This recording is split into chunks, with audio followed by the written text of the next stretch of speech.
I'm a scary ghost. Blah. No, you're not. Ooh, scary ghost. Blah. No, never. This week on Dueling Review, we take a look at Spider-Gwen number 13. Gwen and the Mary Janes go to a haunted house for a laugh, but Earth 65 Mysterio will show them how serious haunting can be. It's the season of the Halloween. Oh. Definitely the season of the Halloween in this issue of Spider-Gwen. Indeed. I guess you cannot have a, I don't know, the big bad in this issue is Mysterio.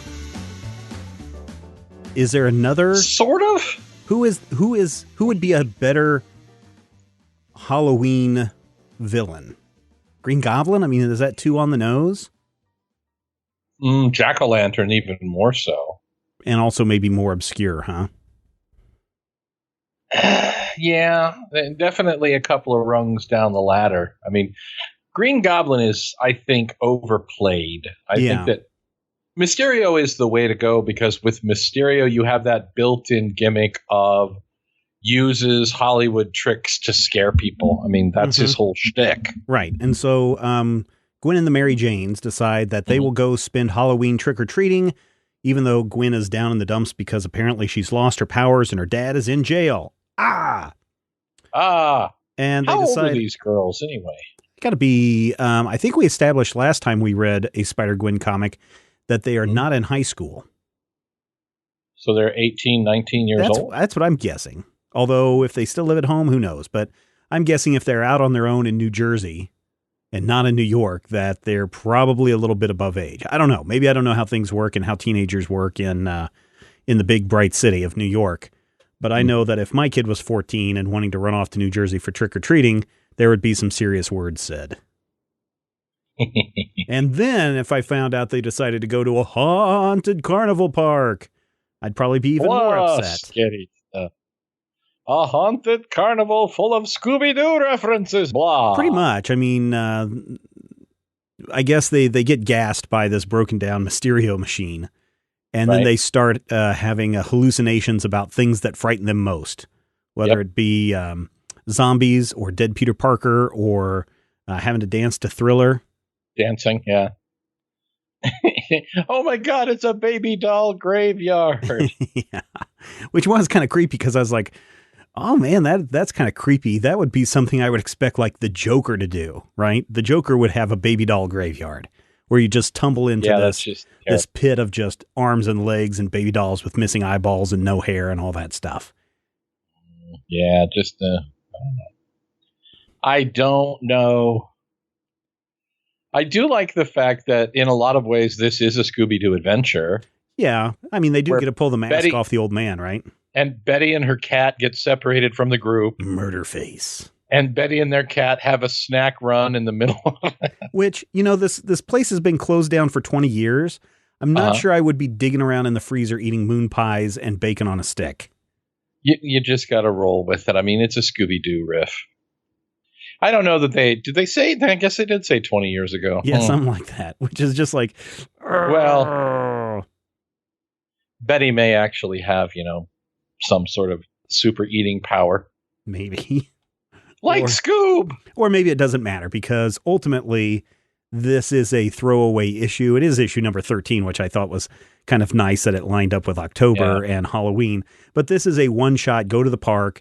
They discover Mysterio is doing mysterious things. Betty pulls the mask off, and then the mask off, and then the mask off. And J. Jonah Jameson. Yeah, it doesn't turn out to be J. Jonah. But Gary Busey and/or Nick Nolte, I can never tell the difference. But ultimately, in the main storyline, nothing is going on in this issue. So if you miss this issue, you're not missing out on anything.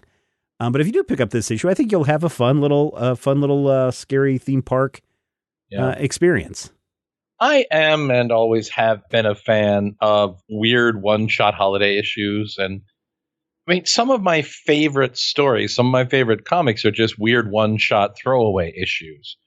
There's an issue of Swamp Thing that they missed a deadline and they built this story where they reprinted the first appearance of the original Swamp Thing and somehow actually built it back into the mythos even better. So it was kind of interesting. I wonder, were the food just a hallucination too? It could be. I mean, everything here could just be a hallucination. They may never have fallen down into a trap. They could all just be in a pile in front of that Mysterio machine and just hallucinating the entire thing. Yeah. Also, important to know, Mary Jane has figured out Gwen's identity. Yeah, well, I think they all have, haven't they? I don't know. I don't remember them knowing, but then I may have missed issue 12. But Mary Jane insists in this issue that it's okay for Gwen to become Spider-Woman and climb out and save them all. Yes. She's like, I can't. Well, not only that, apparently she's lost her powers. Right. She's actually using, I can't remember what it is now, some sort of power booster to get her powers back on a temporary basis. And what has happened? How did she lose her powers? Remember. Okay. It's been 3 months. I slept since then. I'm just here for the Scooby-Doo riffs, man. Yeah, I mean, the art is fine, I thought. I thought there were some nice riffs on I'm Scarlet Spider. I'm the Ghost Rider. And I'm Rocket Racer. Yeah. Poor Glory. Glory just doesn't have a lot of good heroes to go from. Yeah. You feel bad for her. But, overall, this is a fun little issue. This would be, it's too bad. Here's what I would do if I were Marvel. And it's too late to do this because they're more wrapped up in let's make a buck off Spider-Gwen while we can, as opposed to let's get as many readers into Spider-Gwen as we can. Because if they would have done this right, we've got the Halloween Fest is coming up that the comic book stores participate in and Diamond participates in. And one of the things that they have during this Halloween Fest is they have some free comic books to give away. And in fact, you can still, if you're someone that doesn't like to give out candy during Halloween, you can give out comic books. And Archie used to do this. I don't know if they're still doing this or not, but they would used to and they would shrink down a regular size comic to about, a third of the size. Not quite quarter, but about a third of the size. And you could buy those in bulk for 10 cents a piece. And then you could give those out to kids. And I had done this a couple of years, and the kids seemed to really get a kick out of it. And this would have been a perfect opportunity for Marvel to say, hey, guess what? If you want to give out comic books for Halloween, here's Spider-Gwen in a Halloween adventure. And it's right up the alley for young readers to get on board. Because there's really nothing in this that is offensive or overly scary or something that you would want to shield your child from. But this would be something I could totally hand out on Halloween and say, enjoy it, kids. The first one's free. The rest are $4.99. I think Spider-Gwen is $3.99. Oh, okay. Well, give them another month and a half and they'll jack that price up too. So I that's the one missed opportunity that I have from Marvel on this book is, man, they could have done a whole lot more with it, gotten into the good graces of a lot of people. But maybe, I don't know, has Halloween changed? Do people not go out and trick or treat anymore? Or is it just assumed that if you don't give candy that you're a horrible person? I mean, we had in our neighborhood, this was like 2 years ago, this woman would just give out a soda in a can, and that's what you got from her. she'd go to the store and buy these 24 packs of Mountain Dew and Pepsi, and she'd just drop one in your bag. And of course, little kids can't carry a heavy can of soda. I don't know. Is comic books something that people would not want to hand out? It would depend on the comic, I think. I mean, I've always been of the thought process that you should, rot a child's mind rather than their teeth. But honestly, and it may be part of it is a perspective thing, I think, due to the age of my kid, but it seems like the last 3 years, there has not been the same focus on the Halloween. And when they do it, it's like you go to the zoo party. Yeah. You have the thing where you go and you walk around the zoo and you have people with tables. I think maybe the concept of walking door to door and taking candy from strangers may have, at least temporarily, run its course. I mean, well, I'm very interested in that because my world out there. My youngest one, my wife had asked the other day, and she told me about it. She had asked the youngest, "What do you want to go for Halloween?" He's like, "I really don't want to go for Halloween. I just want to stay home and hand out candy." I was like, what? What is wrong with you, child? The kid who's he always wants to have the up, bucket of candy all well, to himself. I think that's what it is, right? I think he wants to give a piece, eat a piece, give a piece, right. Eat a piece. Especially if we buy the Twix. Yeah, so I don't know what the deal is. That was really weird. So I don't know. Maybe I'm off base on this. Maybe our listeners can head over to majorspoilers.com, use the comment section, and fill us in on if this issue would be a perfect thing for Marvel to use as a giveaway for Halloween gifts. I'd buy 100 of them for 10 cents a piece. That's $10. That's cheaper than a bag of candy. And give those out instead of candy, or if giving out a comic book is really a lame thing to do on Halloween. So majorspoilers.com. Use the comment section for this podcast and let us know. I'm just laughing at myself saying Twix is all. Are you? Okay. Ooh, scary stuff, kids. Blah. Ooh, anything scary. Else about this issue that stands out or doesn't stand out or that you liked or didn't like? I really like the balance of characters in the Mary Janes. Mm-hmm. I really, really love the fact that this is a reality where Peter Parker is dead and 4 of his ex-girlfriends have happy lives together. Yeah. Whereas in the 616 universe, they're pretty much all miserable. Proving once and for all that the problem is, in fact, Peter Parker. Yeah, he's the worst, isn't he? He is. Damn Peter Parker. Blows. Stupid Doc Ock for not killing him the first time. Parker he killed him this week, is what I heard. Oh, is that what happened? Is that why everyone's mad at Dan Slott again? Or has Dan Slott done something else to upset the rest of the world again? Well, Dan has a tendency to antagonize people who are already mad at him, which, you have to give the men credit. It's kind of funny. Dan Slott definitely does that. He will continue to argue with people, I think for the giggles and the lulz, I guess. Gail Simone is another one that intentionally trolls the internet. Especially to trolls Twitter and people that follow her on Twitter to hysterical results. No, I love it she's when not she mean. She is mean. She is cruel and mean. The Cyclops Heat Vision discussions of 2016 will go down in history as one of the cruelest things. Especially when people would just be like, "No, it says right here. It says that it's the concussion, and she's like, "No, I don't know what you're talking about. It says right here," and then she makes something else up. The thing that I love is when they're like, "It says right here," and she's like, "Well, Elseworlds doesn't count." Yeah, it's fun. It is fun, and I don't know if the people that get the most upset about it realize she's joking them or not. Because I know I've asked her straight out. I'm like, "Are these people serious?" And she goes, "Some of them don't get it, and some of them do get it." There are people who fall into that XKCD rule of someone is wrong on the internet. Yeah. And sometimes you'll get this. You remember years ago, back in the day, I did the hero history of the Super Pets. You remember the Super Pets. And I had a guy come at me with, "You forgot."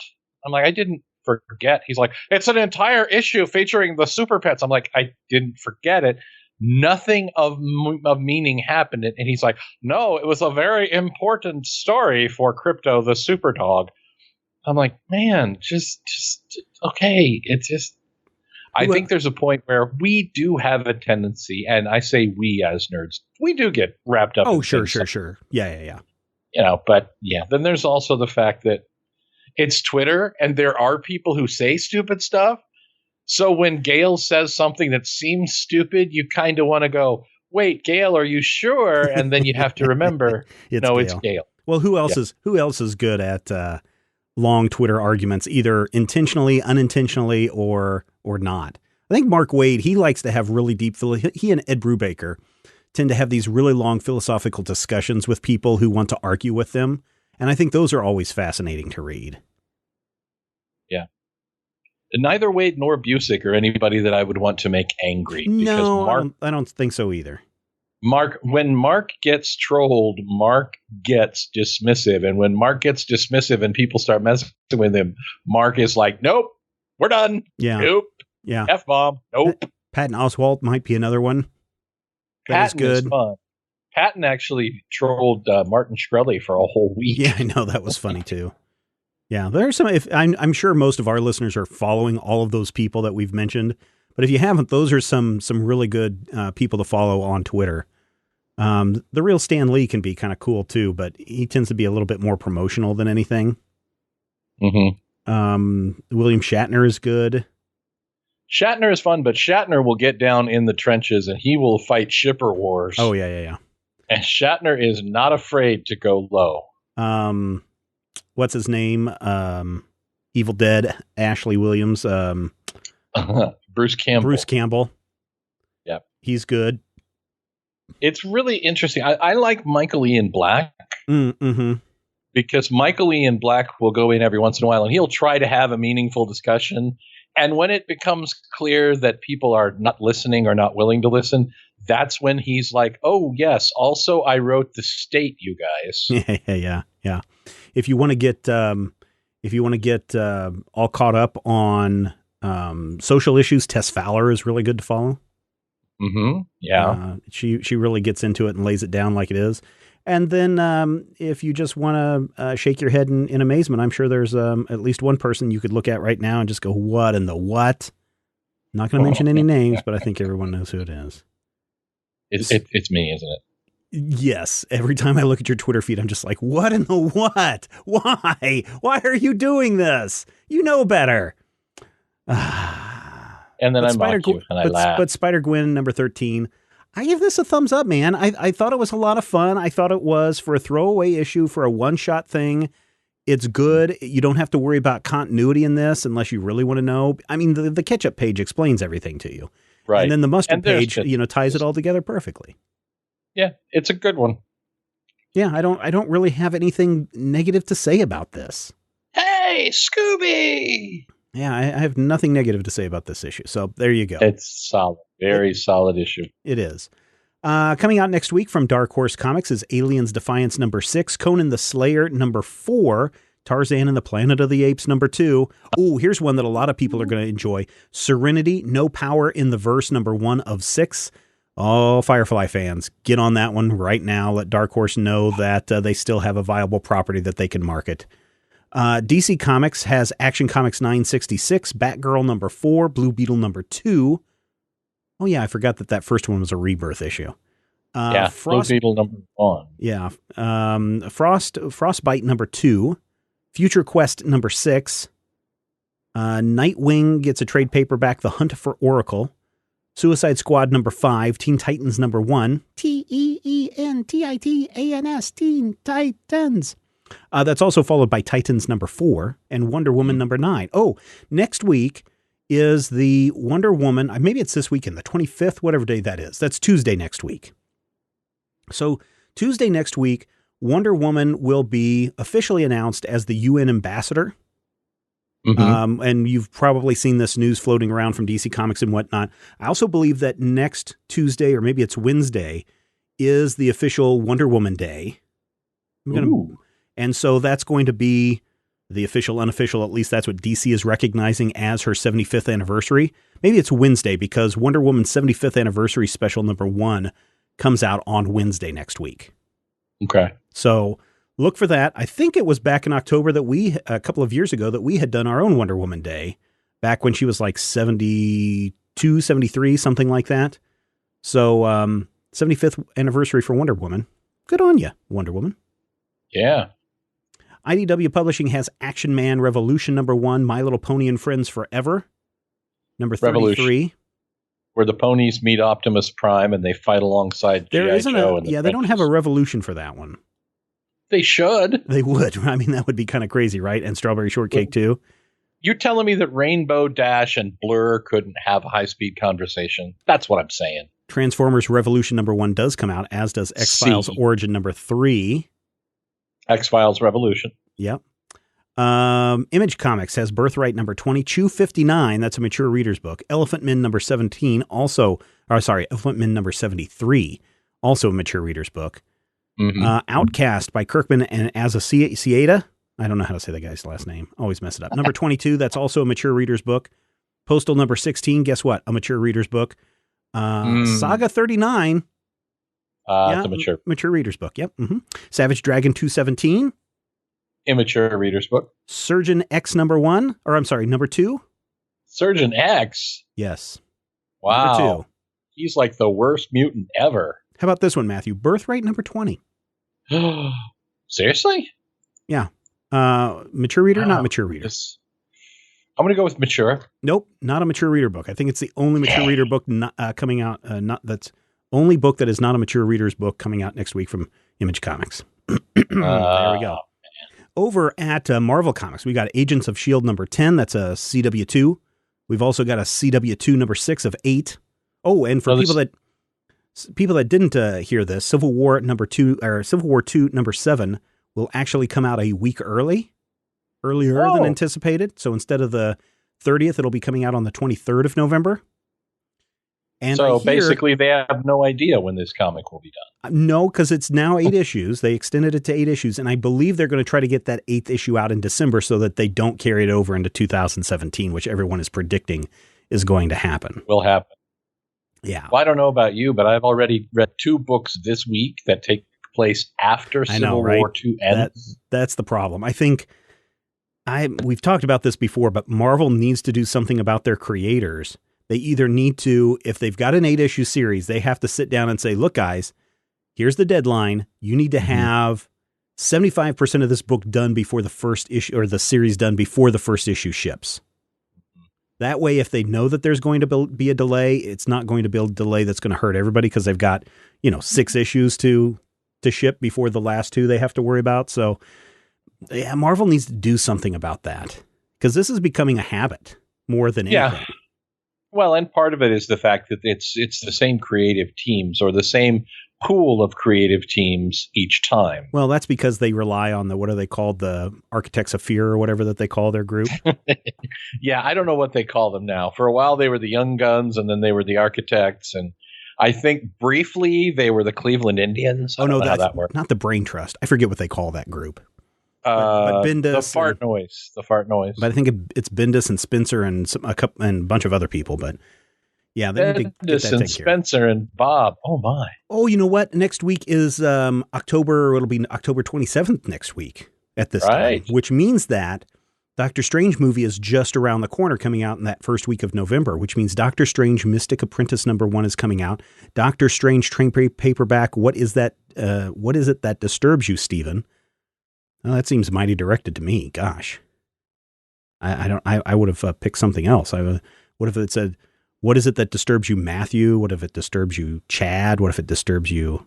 I think putting Steven in there is probably limiting their audience base, Matthew. Guardians of the Galaxy number 13 comes out next week. Marvel Tsum Tsums number 3 of 4 comes out. Miss Marvel number 12 now, Punisher Annual number 1, Silver Surfer number 7, Spider-Man Deadpool number 10, Star Wars number 24, Star Wars Poe Dameron number 7. Those are all coming out from Marvel Comics. In the rest category, we have Bloodshot USA number 1, Care Bears Rainbow River Rescue graphic novel. Hey, it almost made the list of what we're going to review next week. Rainbow River Rescue. Rainbow River. What do they do? Not the Care Bear stare, but what's the thing where all the things burst off their chest at the same time? The Care Bear glare. Oh, okay. All right. No, it's the Care Bear eclair. That's what you eat for dinner. Oh, the Care Bear long hair don't care. Yeah, there you go.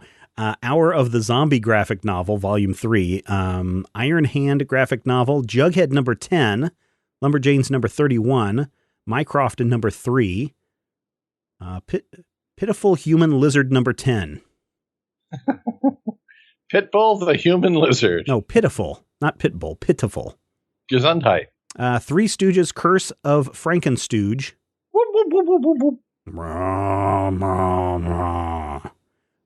Vamp Blade number, 9? Do we really need to go over all the covers? Nah. There's a regular cover and then a regular cover risque. Wait. Another artist. Let me explain it. Okay, so there's a regular cover. There's a risque cover. There's a wrap cover. There's a risque wrap cover. There's a Teehee Boobies cover. There's a Teehee Boobies wraparound adult glow in the dark cover. There's a 3-dimensional right in your face risque cover. That's pretty much nails There's a butterscotch ripple cover. Yeah, that pretty much does it. There's a scratch and sniff cover. You don't want that one. You're kidding. No, there is not. Okay. I'm like, wait, what? I make the jokes here, first of all. And second of all, that's just weird enough to be true. You don't understand how weird it is to try and sell a nude cover. No, I don't think it is. I don't think it is. I don't think it is hard to sell a nude cover. You let people know. You let people know that there is a risque or nude cover available, and those people that are interested will order it.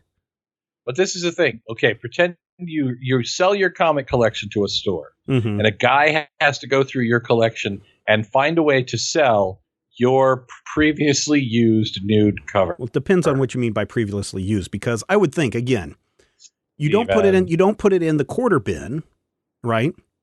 But you can't. No, you can't put it on a wall. Right. But if you're doing it on eBay, you can collect those up as you can put, the first 6 issues, all risque nude covers in one bundle on eBay. Right. And I guarantee you that would sell. But we did that once, and we had a bunch of glow in the dark double reverse pregnant nun cheerleader covers from Zenoscope. Yeah. And we could not sell them. People were like, oh, I don't know, man. Double reverse glow in the dark cheerleader nun ninjas. I don't know, man. It was weird. Yeah, there's a market for everything, because otherwise these companies wouldn't continue. This is Action Labs Danger Zone that puts out the Vamp Blade. Danger Because they wouldn't continue to put out these risque covers if people weren't buying them. Lana. I don't know what Lana means. Lana. I think Matthew's had an aneurysm, everyone. So there you go. Comics coming out next week. Lana. Next week on Dueling Review, Vigilante Southland #1. Donnie was feeling pretty settled in his cushy life. Even though his girlfriend was politically active, he never gave social justice or racial issues any time. So when Dory discovers something she shouldn't and ends up dead, no one expects Donnie to be the guy to carry on her work. But that's exactly what he does, putting on a mask and taking to the streets. He soon finds himself tangled in family history, political conspiracy, and a plot that goes far deeper than he ever imagined. You can show your support for this show and everything we do at Major Spoilers by becoming a Patreon member at patreon.com/Major Spoilers. Your contribution allows us to keep this show going, pay for our growing costs, gives something back to you, and also gives us the motivation to produce more shows for you.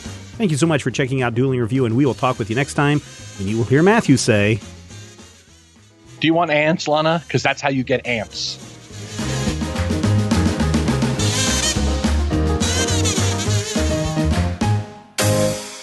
This podcast is copyright 2016 by Major Spoilers Entertainment, LLC.